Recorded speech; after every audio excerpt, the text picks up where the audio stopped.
All right, it's 7:02. We're going to get started.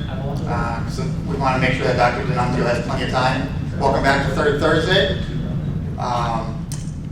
This month, we're talking about gait analysis, clinical interpretation, with Dr. Greg D'Annunzio, who's our clinical coordinator for the biomechanics lab as part of the Sweary Center. And I'll let him introduce the rest of himself, but don't forget to sign in, some simple reminders. Don't forget to sign in. There's surveys back there as well if you have ideas and concepts for future speakers. Be sure to put that down there so that I can get to work on that as well. Future speakers, next month we have Dr. Scott Morin, who is going to be speaking on something having to do with sports and performance. Yeah. And then the following month, we have our new dean of the chiropractic program here, Dr. Trevor Fauchang, who's going to talk about sports radiology and more importantly, when to refer for advanced imaging. That always seems to be a hot topic for sports chiros. And then following Dr. Fauchang, we're going to have Sarah Cooperis, who is likely to talk about either pediatric injuries in pediatric athletes, or discuss how doctors of chiropractic and athletic trainers could be and should be working together, because she is also an athletic trainer. So that should be a really interesting topic. So I think that's about all I want to say in regards to the current topic now. As I said, Dr. D'Annunzio works in our biomechanics lab. He's the coordinator down there. And I think he'd be okay if you wish to see the biomechanics lab when we're done here, to pop on down and check things out if you have not had a chance to do that yet. So again, welcome, and I'll turn it over to Dr. D'Annunzio. Thank you. Thank you for being here early this morning. A little bit about myself, and I will keep this short. My undergraduate degrees in mechanical engineering. I'm a partner in a CrossFit gym also. And I've gone through Craig Cook's functional movement system, that training also. For 6 years or so, I was an engineer in nuclear power and realized I needed to do something that I liked, so I made a career change, ended up coming to school here, so I've been in practice for 20 years also, with a primary focus of training athletes, working with teams, and the athletes both on the treatment and rehab end and putting programs together for performance. So after a few conversations with Dr. Sweary, here I am 20 years later, back here at the school, and it's pretty awesome in the biomechanics lab. Part of what attracted me was being able to put numbers behind what we do. So it's nice to coach people, give them cues, see performance improve, but we want to try to quantify that. And we want to get back to research here also, specifically chiropractic care and how it deals with performance, and see if we can document that to validate some of what we do. So with that, I want to focus on injuries and what we see in the lab, and really my job, now I've been here since January, I want to get the word out that we're there. There are people here in this university that don't know where we're located or what we do.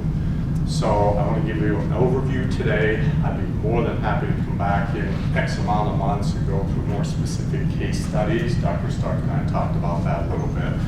But right now I'll give you an overview of what we do down there and some examples, as you can see through the video, of what we look at. So what do we have going on here with runners, right? More is better.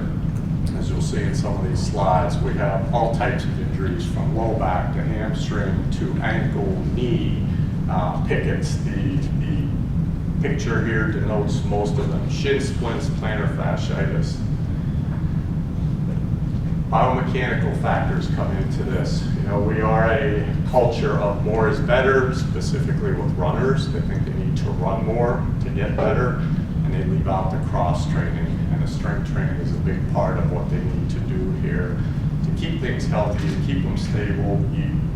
I think the perception is you run more, you get stronger, but you're not. You need to move in different planes of motion. You need to balance everything out. And these are the types of things that we can find when we do the analysis in the lab. So we have the lab. This is my lab when I'm out running. I like trail running. And over the past couple of years, I've started to do duathlons. So it's a way for me to get away. You always get the question, how can you be out there that long? Why you like running? But it's a way to get away. So that's the fun lab there, being outside for me. And we have a lab here downstairs. We have 12 cameras around the ceiling. We have 2 cameras on the floor that are at right angles. And we have a treadmill with a force plate underneath so that we can measure the forces as the runner is striking the ground also. When you come in, we put markers on you at the ankle, at the lower leg, thigh, and back at L5S1. And these markers denote segments. Then Scott, our lab manager, gets out this little wand or a stylus, and he'll put it at points on each end of the segments to put you together, and it ends up looking like what you see on the screen. So you can see when we analyze, a lot of times we see a lot of good stuff when we're looking at the runner, but sometimes shoes, especially in swing phase, shirts, whatever people are wearing, kind of get in the way. So we pretty much strip you down to this, just to the bones, when we can see what's going on there. This is what it looks like when they're in the lab. And you can see this on top from the side. Gives us a lot of information. The graphs that we look at, the report that we give to the subject or the clients coming in for an analysis covers the angles and the forces, and we look at them at the ankle, knee, and hip. So up here, when they're in the lab, we get to see what's going on the left side, and the top 3 graphs are the angles at the ankle, knee, and hip, and the lower 3 graphs are the moments at the ankle, knee, and hip, and I'll get into that a little more and explain what we're looking at there. I think I have a couple runners here, but I'm going to save that for a little bit. So we look at this in 3D, right? So we know, the planes of motion here, transverse, frontal, and sagittal. We cut you in half, we cut you side to side, and front to back here. So when we look at the angles, right, we're looking at the movement of the pelvis in 3 planes. So we have the lateral drop, gives us a good idea of what's going on with the glutes. We have the rotation, right, and we have A to P tilt with the pelvis.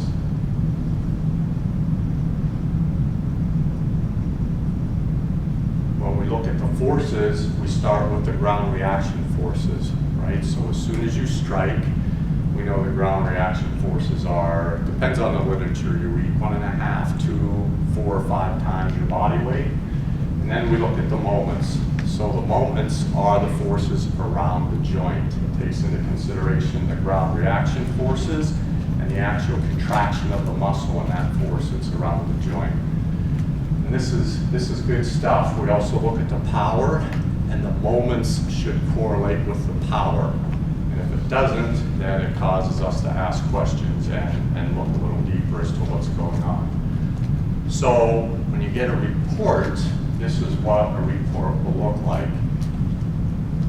And if you look at the first vertical line here, I don't know if you can see this, although you can see this, but you look from the first vertical line to this second dark line, and this is stance phase, right? So this is when you make contact, the foot is in mid-stance or firmly planted on the ground, which you are seeing right here on the high side of the curve.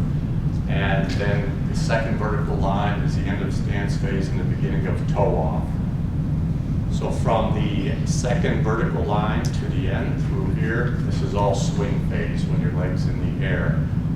We overlap left and right. So the red is the left side, blue is the right side, and this allows us to see the asymmetry from side to side. So all of the graphs, I gave the example of the ankle here, but the ankle, knee, and hip, all of the graphs are very similar. They look the same. So from here, we can see what's going on with the runner as far as the angles. With the kinetics, we look at the power, the moments, the forces. So ground reaction forces on the top, right? The second one is the moment. The middle graph is the moment, and the lower graph is the power.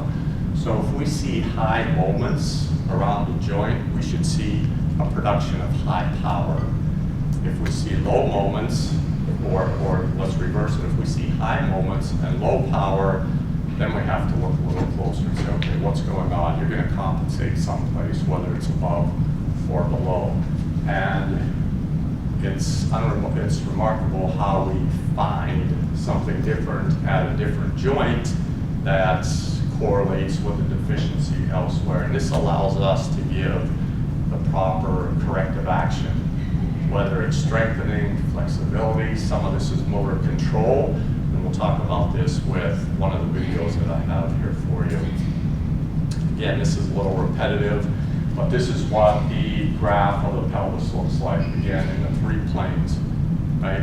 Lateral drop, A to P, and rotation. When we're looking at the ground reaction forces and the forces up into the body, this is what we would expect to see. As you see on top here, what we call the moment arms here. The longer these moment arms get, the more force there is on the joint. So when we land and we want to internally rotate an adduct to come closer to the center of gravity. And there's also a little bit of a valgus stress in the lower leg or at the knee to straighten out the lower leg to cause those forces to come up more directly underneath the body. So these are the kind of things that we look at and definitely can be measured when we do the analysis here. Okay, the gait cycle, there are 2 phases, stance and swing. Okay, the forward movement is, we want the movement or the forward lean at the ankle. We'll see a photo here of somebody sitting back a little bit. We want the lean at the ankle from the feet, right? So we go in stance phase, and we can break this down. I don't need to get into that detail here, but we have the stance phase and the swing phase that we look at. And we get our information in both phases. One thing I wanted to point out here, we see a lot of problems with decreased motion in the ankle, but I don't know how many people really pay attention to the great toe and the extension needed there. Okay, so if your great toe does not have that extension, you typically stay in supination longer, the foot's more rigid, and it's more difficult to absorb the forces. So we see this all the time. Everybody talks about pronation or overpronation, and sometimes we have to be a little careful about that because that's the natural movement of the foot to allow it to absorb the forces, to translate it to power as we come up into toe off. I'll talk about that here a little more. So here's what happens. You lock the big toe joint, right? It's rigid. You have abnormal knee flexion, and it affects the pelvis. We know inherently, because of what we do here, this is going to follow the kinetic chain the whole way up. Right? The question is, where does it cause the most problem? The pronation of the foot, again, accommodates the ground contour, right? So we have to be a little careful about how we want to correct that and what else is going on. Flexion of the ankle lets the knee move the way it should and allows us to get into toe off in an efficient manner. Okay, so the excessive pronation. You walk into a shoe store, they sell orthotics, they should sell shoes, they look at your feet. Do they ever look at anything else? They may look at the knees, but do they look at the hip? Right? How close are they doing an evaluation? And this is no, you know, these things are necessary. Orthotics, different types of shoes, they're necessary at times, but sometimes, this is my opinion, I think we get to that too quickly and don't make a thorough analysis of what's going on here. So we need to take a look, and we have the capability of doing it with our background and our expertise here. Functional movements.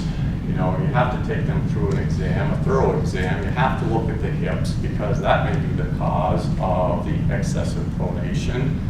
And some of you are familiar with this, I'm sure, but we go through functional movements. Greg Cook has 7 of them. I'm not going to list all of them up here, but a big one is an overhead squat. You can get a lot of information about what goes on at the ankle, at the hip, and that flexibility.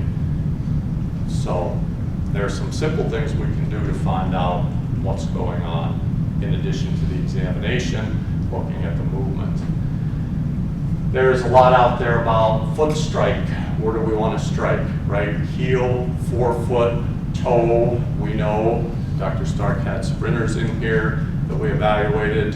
They look phenomenal when they run. They are on their toes and their heels are pretty much hitting their rear end. It's amazing to watch. A lot of power there. A little surprising about their core strength, but they have so much power they can overcome some of these deficiencies.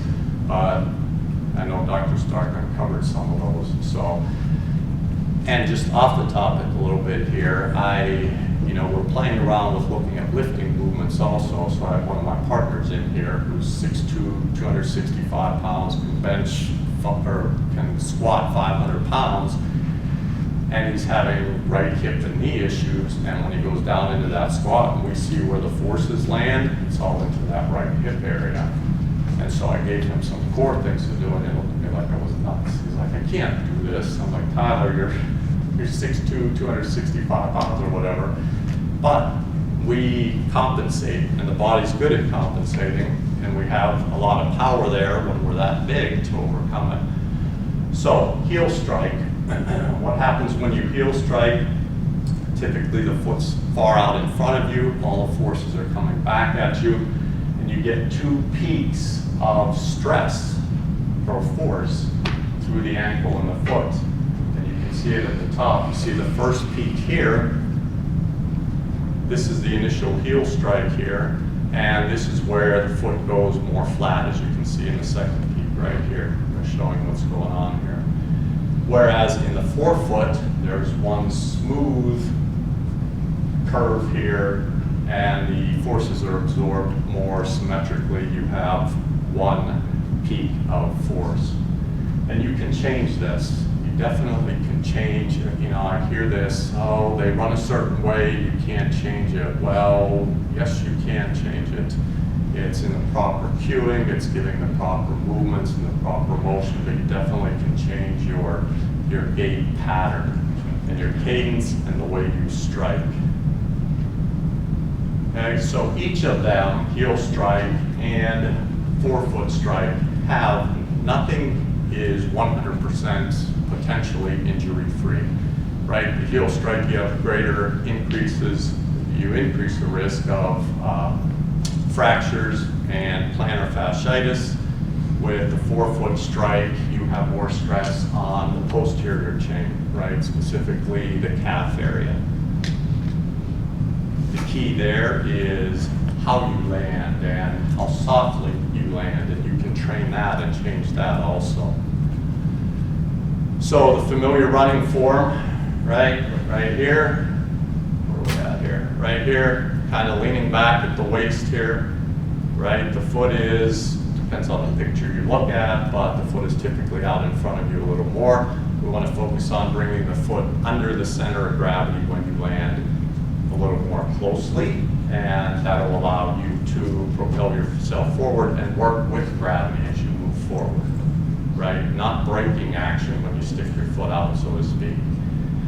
And we see it here. We can see this from the side. You see a heel strike here. You see sitting back a little bit at the waist, right? So what are we doing here? We're probably protecting the glutes. You're gonna have a hard time getting good extension as you come out of that, right? Because you're sitting back already, you don't have power. The core is not engaged. So these are the kind of things that we look at through here. Let's go back. I'm going to go back to the video here.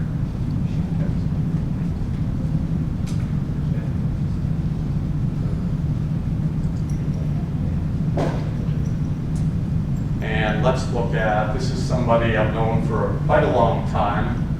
We can see this well enough up there. And Kelly Jo has, we'll just run this, Kelly Jo has negated approximately 170 steps per minute, which is pretty normal. The right side is 7 steps per minute slower than the left side. So what's going on here? Right, if you watch her, I'll play this again. See if I can use mine. Look at her. So she's pretty much in right stance here. She's not quite there yet. Let me see if I can get it. So look at her left arm, right? Look where her right arm is. And she didn't realize she did this until we videotaped her. She clenches one side and holds it close, holds it like stiff, and the other side is more limp with the wrist, and she goes back and forth with it this way. So you can see here in right stance or coming into toe off here what she looks like. And let's go to the other side. Okay. Now look at the left elbow, left arm versus the right. Okay. She's closer into the body on the right side, where when she in this stance, in left stance, when we saw her the other way, we could go back. It was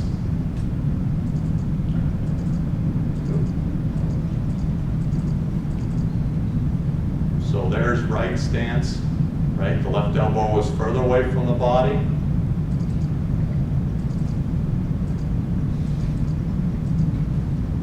And left stance, the right elbow is closer to the body. So there's an asymmetry there. To me, part of this is we have her doing drills that she's fired. She needs to be quicker on that right side. She's having right piriformis issues and glute issues, right? So she's moving faster on one side versus the other. And right now we're starting with some core, but more motor control. That's what we're looking at with her. The other thing we can see is if you look at,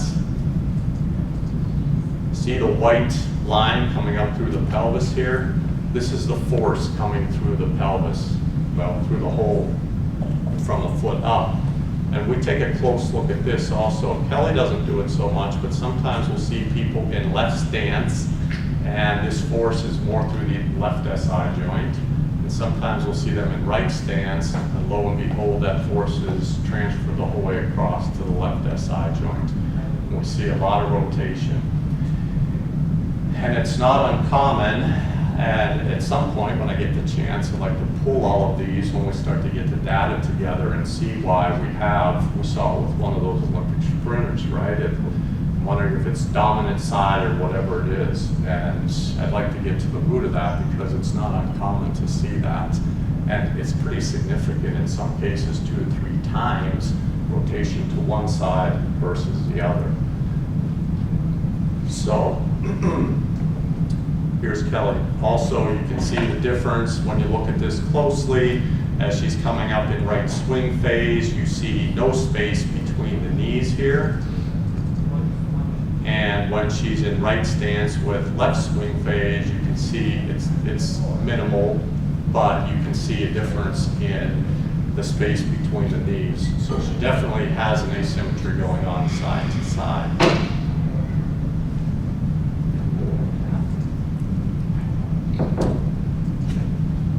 Here we have a high school runner who pretty much is running at about a 5 minutes per mile pace, okay? And his issues, which you would expect with I think he's 17 years old, he has a lot of core stability. We see a lot going on, stop this, with his swing phase and kind of being crazy all over the place. And he just doesn't have the control or the strength through here to control that. So we're working with him to stabilize everything through the core so that he can be more efficient with that swing. His gait, you can see here, he's leaning forward. He actually has a pretty good gait for his age. And again, we look at the forces coming up through in right stance. You're looking at it through the ilium there, close to the SI joint. And then in left stance, he's pretty much through the left SI joint, so he's not too far off from side to side. He's pretty balanced. But when you look at the whole graph and his findings, it's kind of all over the place when his legs are in the air, so we need to get that under control. So this is what we look at in the detail. We look at it. We can, this upper image here, I can't do it on here, but we can turn that and look at it all different angles. We can look at it from the top, we can look at it from underneath, left, right. Obviously, we can look at those planes of motion, and it gives us a lot of subtle details that we can't get by just watching you running down the street or across the floor in a store or whatever it may be. So let's get back to this a little bit. We see her sitting back. So the pronation, we overpronate. What happens, right? We get internal rotation of the lower leg, we get internal rotation of the femur, right? It changes the pelvis, you get anterior tilt of the pelvis. So we want to put an orthotic or a better arch support or a shoe with a better arch support in there. Well, what happens if the source of the problem is at the hip, right? What happens if you have dysfunction A to P, right? We sit all day. We know everything's tight through here. That's a big problem in a lot of this, whether it's athletic performance or just day-to-day back pain, right? So if the problem is at the hip and we don't fix that, what good does the orthotic do? Again, and I'm not saying that's not needed at times, but this is, to me, the reason why we need to do a thorough examination and really figure out what's going on.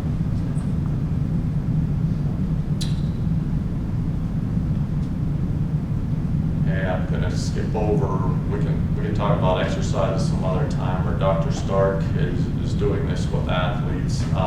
Supination or over-supination, right? It's a little less common, but as I mentioned before, we know what this looks like. You're more on the outside of the foot. When you're on the outside of the foot, it's more rigid. The forces are not transferred or absorbed as efficiently, and you're placing more stress at the ankle, knee, and hip because it's going to work its way up. So one thing here, and we can see the differences here. We know what happens when we're in pronation coming in, supination coming out, the internal and external rotation of the lower extremities and the effect on the pelvis. When we do the functional movement screen and we look at, just take the overhead squat, for instance, and we see deficiencies in ankle mobility, ankle flexibility, what do we typically do? We tell people to do what? What are you going to stretch? You're going to stretch the calf, right? That's what they do. Or roll it out.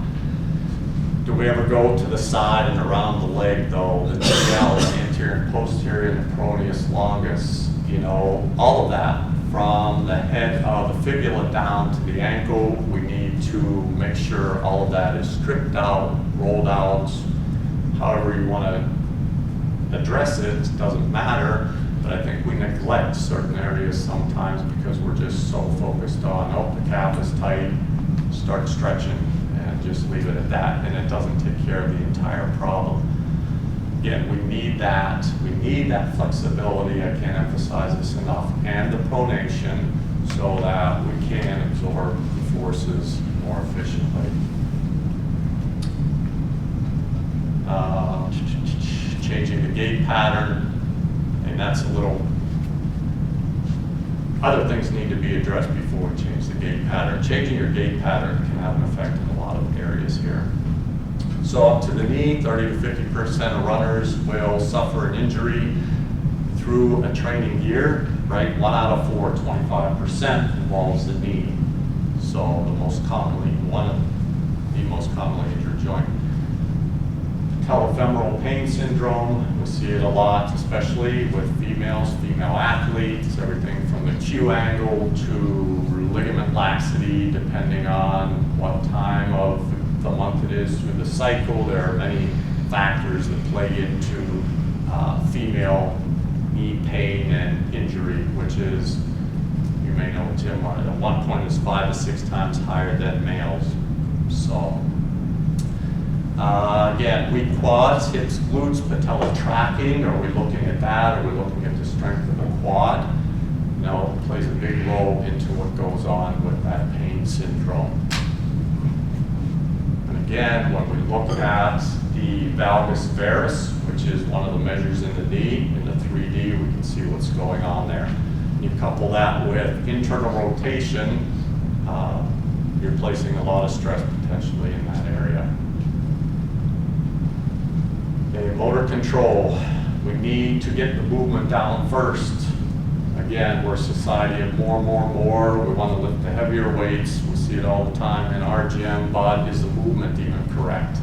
You know, we can get away with a lot because we're strong, we're powerful, but we need to get, in my opinion, we need to roll things back to the basics, and we need to work it and strengthen it from the inside out here. IT band makes up 12% of all running injuries. So what do? We lay on our side and roll out the IT band. Well, how much flexibility is there in the IT band? Not very much, right? So the TFL needs to be addressed. And I was reading studies that talk about the lateral quad being the cause of the pain and not the IT band. I don't know if it is or isn't. I don't know how conclusive that is, but we definitely have to take care of what goes on up in the hip where the IT band originates, right? That's the muscular part of what's going on there.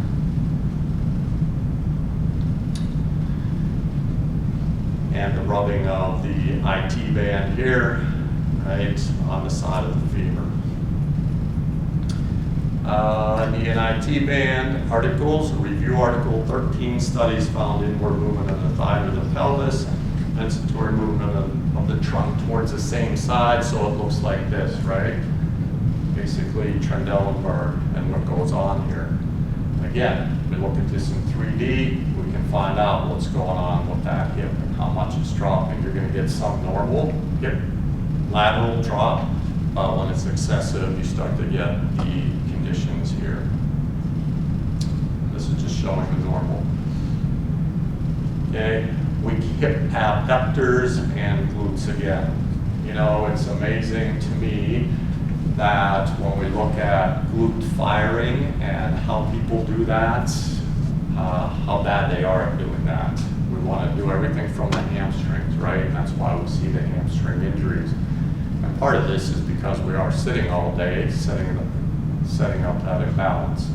Okay, the hip flexors are tight, pulling us forward, putting extra stress on the hamstring. The other thing is, when we're doing strength training and you use machines, what do? You're laying prone, you're doing a leg curl, and there's no glute activation, it's all hamstring. Pelvis here, the 3 planes of motion, and that bowl shape of the pelvis. This is to me the big one, and we all know what happens in the anterior and posterior rotation of the pelvis and the effect it has on the lower extremities. I've been through that. We have the upper lower cross syndrome that talk about the same thing, right? You're weak in one area, strong in the other, the imbalance occurs. But the big thing here for me, and the reason I put this one up here, is just to show the number of ways that this can move the pelvis and all the musculature attached to it, and how that sets us up potentially for a lot of problems here. The biomechanics, again, I want to start to put markers on the lumbar spine and work our way up when we're looking at the runners, so we can get a better assessment of what goes on there, because we know when the hips drop, there's going to be a change in the lumbar spine, and you're going to compensate the whole way up because you want to look straight ahead here. Okay, and I just put that in there because I thought it was cool looking, but there's the lab again. Questions about anything? Anything? Yes. Do you ever fatigue the athletes out and then have them do the run? We have not yet. We let that training up to them. We've discussed that. I would love to do that and see if they're, it's pretty sensitive and we can pick up imbalances even at mid-range run, so to speak. It would be very interesting to take them all out. We've had a couple people go for runs and then come in and jump on the treadmill and keep going, but they weren't fully fatigued. No, that would be a good, again, studies we want to do for sure, and things like that would be good to look at. So, Can I yeah. comment on that? Yeah. I think it was just before you got here, we had the #1 world 60-meter sprinter on the treadmill, and she was out running the treadmill. So we couldn't really see her breakdown, and so we had to just keep running her. Not long distance, but we would run her for 10 seconds, pretty full on. She's a 10-second runner, right? Let her rest for a little bit, and run her for another 10 seconds, let her rest a little bit, and we eventually started seeing some breakdown in regards to one hip just not extending the way it was supposed to. But so in a sense, some fatigue. Yeah, I don't know if that was the same one. There was one that was at 100 meters, she said she would break down at 60. Yeah. And, okay, same one, yeah, yeah. Did you see it? Richard. And then another thing I is, Yeah. why don't you ever look at their arm swing as closely as you do to their gait swing pattern? I do that's a great question. I do in the video portion of it, we have the markers to digitize the upper extremities, and we're going to start to do that. That's a conversation I have with the provider that gave us the equipment. We need to determine what we want to measure, then they write the software to give us output that's usable. So we definitely, especially after watching Kelly Jo here and the way she was, I think that's overlooked sometimes, and we need to get to that. I was also in contact with the people who supplied our equipment to get measurements. Again, I love running, and this is where we're starting because that's what we have, but I want to measure all types of movements, and I gave them the information of what we wanted to measure in lifts. I'm just a strong proponent of the cross training. We need to do that stuff, especially the Olympic lifts. I'm certified through USA Weightlifting as a level 2 coach, just under a national coach. And that triple extension you get from those lifts translates to everything we do. And I think we kind of minimize it. They're not easy to do. So I'm sure that's why a lot of people don't do that. But that, and even the power lifts, we need to look at that. So, good question, and we definitely need to get to that. So, yes.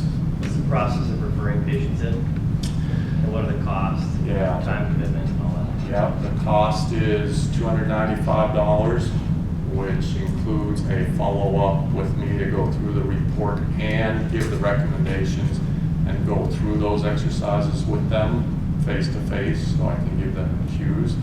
It takes about an hour to do an assessment. And we need to set up this referral a little better. Typically, people come to myself, they get to me through email or Scott Austin. We need to, and we're working on that too, website and contact information. And this is so new that we still are putting some of those pieces in place, to tell you the truth. Somebody else back. Have you taken the athlete's shoes off to see if that affects where their foot makes social contact? Yeah, no, we haven't, but there are many studies out there. I don't know if there are many. There are studies out there that have done that, and inherently they land more on the forefoot because landing on calcaneus would be pretty painful. Yeah. No, we haven't done it in our lab yet. Right now, we're doing our study. Ducati and Novacek have some good literature out there and information on running and gait studies and patterns. And I can send people that information if they want it. But right now, we want to get the normative data for the equipment that we have down there. That's why we're doing this study.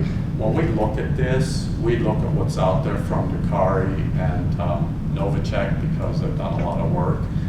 Knowing that that might deviate a little bit from our norm based on what we're using to measure, but it gives us an idea of where the athletes or the subjects are at.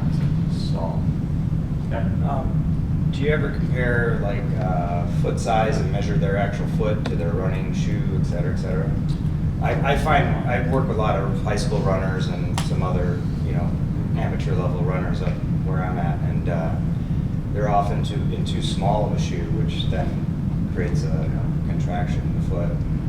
Right, no, we have not, actually. I have to be honest, that hasn't even crossed my mind, but I like the ideas here because we'll take them and get to some of this sooner or later. Yes? Regarding shoes, I think a serious runner, if they're contemplating changing shoes, going from Brooks to Ultra or what have you, is that something that you can measure? Have them purchase 3 pairs of shoes at a store, come in and test the power output of the 3 different pairs of shoes to find out what is really the best fit for them? Yeah, if we can get a baseline, right? We have to get that baseline of what they do. That'll be another interesting. Or even just comparing their power output, symmetry, and total power output in the Brooks compared to the Nikes, compared to the Ultra, and find out which is more efficient for you. Yeah. Yeah, that would be interesting. I know I'm pretty picky with my shoes and the way they feel and the way they fit. So, the willingness of people to change and look at that would be very interesting to do. Those would be pretty objective reasons to change. Yeah. Now you have an angle for me to go to the shoe stores. What else? Do you have Anything the else? ability to measure like heart rate on this in comparison to running styles? We do not measure heart rate. Actually, well, it's a little bit different, but we're talking to somebody now that come in to do VO2 max testing too, so they'll get some of that information back, but not in the analysis we do.